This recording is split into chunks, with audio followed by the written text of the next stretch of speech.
Today the fun project is going to install this flexible DRL light to this Suzuki APV vent. And the light comes in a pair, one's left, one right, and I'm going to install this switch to turn on and off the light itself. Okay, here are the tools required. Good quality 2-core cable, soldering iron, crimping tools, pair of cutters, screwdriver, pair of pliers, dropping alcohol to clean the headlight before we stick the DRL light on, and a multimeter to check all the connection. In here I already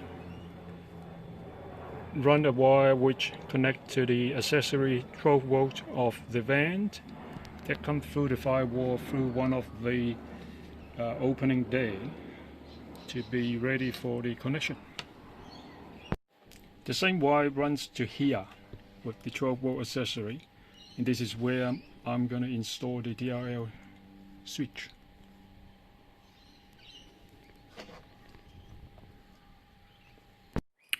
Okay, I've stick one side of the light strip on.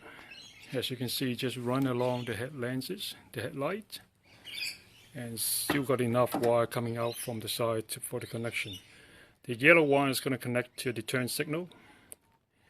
The red wire is going to connect to the 12 volt accessory. Black wire to the ground. And the left side is also been stick on to the headlight with the wires ready to be connected. So this is how the DRL switch is connected.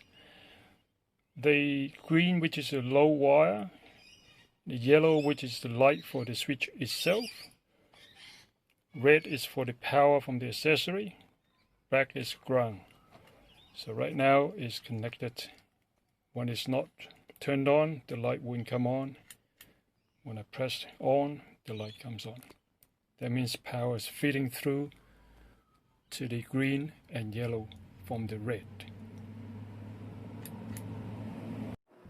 Okay, both lights been connected.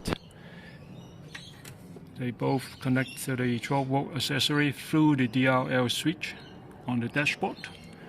The yellow light connect to the indicator light, as you can see, and this wire runs to the right hand side, which connect in the same way. So now we can test the light before we tidy up all the cabling, and it's all done.